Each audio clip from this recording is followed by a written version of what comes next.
વચનામૃત વડતાલનું 6ઠું ચિમનરાવજીના પ્રશ્નનું તારીખ 4/1/1826 બુધવાર. સંક્ષિપ્ત સાર. પહેલો, સૃષ્ટિ સમયે કર્મફળ પ્રદાતા ભગવાન તમામ જીવને તેના કર્માનુસારે વિવિધ દેહ આપે છે. માટે ઊંચ નીચ દેહ આપવાની બાબતે ભગવાનમાં પક્ષપાત કે નિર્દયતારૂપ દોષ આવતો નથી. સાર બીજો, કર્મો સ્વતંત્રપણે ફળ આપી શકતા નથી. માટે સ્વતંત્ર કર્મવાદી જૈનોનો મત ખોટો છે. સાર ત્રીજો, કાળ, કર્મ અને ભગવાનની ઈચ્છા આ ત્રણેયનું જ્યાં અને જેવું બળ હોય ત્યાં તેવું જ સમજવું. સ્વામિનારાયણ હરે, સ્વામિનારાયણ હરે. સંવત 1882ના માક્ષરવદી એકાદશીને દિવસ સ્વામી શ્રી સહજાનંદજી મહારાજ શ્રી વરતાલ મધ્ય શ્રી લક્ષ્મીનારાયણના મંદિર આગળ મંચ ઉપર વિરાજમાન હતા ને સર્વે શ્વેત વસ્ત્ર ધારણ કર્યા હતા અને કંઠને વિશે પુષ્પના હાર ધારણ કર્યા હતા ને પાગને વિશે પુષ્પના તોરા લટકતા હતા અને પોતાના મુખારવિંદની આગળ મુનિ તથા દેશ દેશના હરિભક્તની સભા ભરાઈને બેઠી હતી. પછી ચિમનરાવજીએ પ્રશ્ન પૂછ્યો જે, હે મહારાજ, જીવ જ્યારે પ્રથમ પ્રલય કાળે કારણ શરીરે યુક્ત થકા માયાને વિશે લીન હતા, પછી સૃષ્ટિ સમયને વિશે એ જીવોને સ્થૂળ સૂક્ષ્મ દેહની પ્રાપ્તિ થઈ તથા દેવ, મનુષ્ય, પશુ પક્ષી આદિક રૂપ જે વિચિત્રપણું થયું તે કર્મે કરીને થયું અથવા ભગવાનની ઈચ્છાએ કરીને થયું. અને જો કર્મે કરીને થયું એમ કહીએ તો જૈન મતની સત્યતા થાય, અને જો ભગવાનની ઈચ્છાએ કરીને થયું એમ કહીએ તો ભગવાનને વિશે વિષમપણું ને નિર્દયપણું આવે. માટે એ જેવી રીતે હોય તેવી રીતે કૃપા કરીને કહો. પછી શ્રીજી મહારાજ બોલ્યા, જે એ પ્રશ્ન તમને પૂછતા આવડ્યો નહીં. કેમ જે કારણ શરીર છે તેને વિશે સ્થૂળ સૂક્ષ્મ એ જે બે દેહ તે બીજ વૃક્ષ ન્યાય કરીને રહ્યા છે, માટે એને કારણ શરીર કહે છે.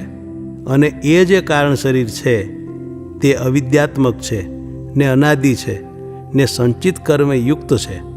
અને જેમ બીજને ને ફોતરાને નિત્ય સંબંધ છે અને ભૂમિને ને ગંધને જેમ નિત્ય સંબંધ છે, તેમ જીવને ને કારણ શરીરને નિત્ય સંબંધ છે. અને જેમ પૃથ્વીને વિશે બીજ રહ્યા છે તે વર્ષાકાળે જળના યોગને પામીને ઉગી નિસરે છે, તેમ માયાને વિશે કારણ શરીરે યુક્ત થકા રહ્યા એવા જે જીવ તે ઉત્પત્તિ કાળને વિશે ફળ પ્રદાતા એવા જે પરમેશ્વર તેની દૃષ્ટિને પામીને પોતપોતાના કર્મને અનુસારે નાના પ્રકારના દેહને પામે છે. અને નાસ્તિક એવા જે જૈન છે તે તો કેવળ કર્મને જ કરતા કહે છે, પણ પરમેશ્વરને કર્મફળ પ્રદાતા નથી કહેતા. તે નાસ્તિકનો મત ખોટો છે. માટે એકલું કાળનું જ બળ કોઈ કહે તે પણ પ્રમાણ નહીં, ને એકલું કર્મનું બળ કોઈ કહે તે પણ પ્રમાણ નહીં, ને એકલું પરમેશ્વરની ઈચ્છાનું બળ કોઈ કહે તે પણ પ્રમાણ નહીં. એ તો જે સમયે જેનું પ્રધાનપણું હોય તે સમયે શાસ્ત્રમાં તેનું જ પ્રધાનપણું કહ્યું હોય, પણ સર્વ ઠેકાણે એનું એ લેવું નહીં. કેમ જે જ્યારે પ્રથમ આ વિશ્વ રચ્યું ત્યારે પ્રથમનો જે સતયુગ તેને વિશે સર્વે મનુષ્યના સંકલ્પ સત્ય થતા અને સર્વે બ્રાહ્મણ હતા. અને મનમાં સંકલ્પ ધારે ત્યારે સંકલ્પ માત્રે કરીને જ પુત્રની ઉત્પત્તિ થતી અને સૌને ઘેર કલ્પવૃક્ષ હતા. અને જેટલા મનુષ્ય હતા તે સર્વે પરમેશ્વરનું જ ભજન કરતા. અને જ્યારે ત્રેતાયુગ આવ્યો ત્યારે મનુષ્યના સંકલ્પ સત્ય રહ્યા નહીં. જ્યારે કલ્પવૃક્ષ હેઠે જાય ત્યારે સત્ય સંકલ્પ થાય, અને સ્ત્રીનો સ્પર્શ કરે ત્યારે પુત્રની ઉત્પત્તિ થાય. અને જ્યારે દ્વાપર યુગ આવ્યો ત્યારે સ્ત્રીનો અંગ સંગ કરે ત્યારે પુત્રની ઉત્પત્તિ થાય. અને એવી રીતે જે સતયુગ ત્રેતાયુગની રીત તે સર્વે સતયુગ ત્રેતાયુગમાં ન હોય. એ તો પ્રથમ સતયુગ ને પ્રથમ ત્રેતાયુગ હતા તેમાં હતી.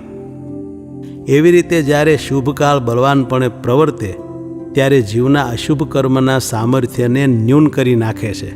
અને જ્યારે અતિશય દુર્ભિક્ષ વર્ષ આવે ત્યારે સર્વે પ્રજાને દુઃખ આવે અથવા ભારે લડાઈ થાય ત્યારે લક્ષાવધિ માણસ એક કાળે મરાઈ જાય છે. ત્યારે શું બધાયનું એક ભેળે શુભ કર્મ ખૂટી ગયું? એ તો અશુભ કાળની જ અતિશય સામર્થ્ય છે. તેણે જીવના શુભ કર્મના બળને હટાવી દીધું. માટે જ્યારે બળવાન કાળનો વેગ પ્રવર્તે ત્યારે કર્મનો મેળ રહે નહીં. કર્મમાં સુખ લખ્યું હોય તે દુઃખ થઈ જાય, ને કર્મમાં જીવવું લખ્યું હોય તે કાળે કરીને મરી જાય. એવી રીતે જ્યારે બળવાન કાળનો વેગ હોય ત્યારે કાળે કરીને જ સર્વ થાય છે એમ શાસ્ત્રમાં લખ્યું હોય, અને જ્યારે ઘણાક મનુષ્ય ભગવાનના એકાંતિક ભક્ત થાય છે ત્યારે કળિયુગને વિશે પણ સતયુગ થાય છે. એ ઠેકાણે એકાંતિક ભક્તના જે ભગવાનની ભક્તિ સંબંધી શુભ કર્મ તેનું જોર શાસ્ત્રમાં કહ્યું હોય, પણ કાળનું જોર કહ્યું ન હોય. તે વાર્તાને જાણ્યા વિના નાસ્તિક મતવાળા છે તે કેવળ કર્મને જ સર્વ કરતા કહે છે, પણ એમ નથી જાણતા જે એ તો ભગવાનના એકાંતિક જે ભક્ત તેના કર્મનું સામર્થ્ય કહ્યું છે, પણ વિમુખ જીવના કર્મનું એવું સામર્થ્ય કહ્યું નથી. અને જ્યારે ભગવાન એવો સંકલ્પ ધારીને પ્રકટ થાય છે જે આ દેહ કરીને તો પાત્ર કોપાત્ર જે જીવને મારી મૂર્તિનો યોગ થાય તે સર્વેનું કલ્યાણ કરવું છે, ત્યારે કાળનું ને કર્મનું કાંઈ સામર્થ્ય રહે નહીં. ત્યારે તો એકલું પરમેશ્વરનું જ સામર્થ્ય રહે છે. તે જ્યારે ભગવાને કૃષ્ણ અવતાર ધાર્યો ત્યારે મહાપાપીણી જે પૂતના તેણે ભગવાનને ઝેર પાયું.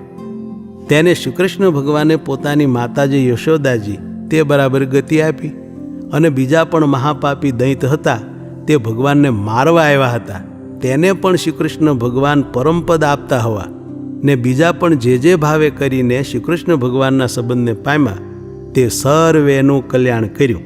માટે એ ઠેકાણે તો પરમેશ્વરનું જ બળ અતિશય કહ્યું છે, પણ કાળનું કે કર્મનું કાંઈ સામર્થ્ય નથી કહ્યું.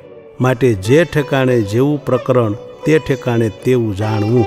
ઇતિ વચનામૃતમ વડતાલનું 6ઠ્ઠું થયું.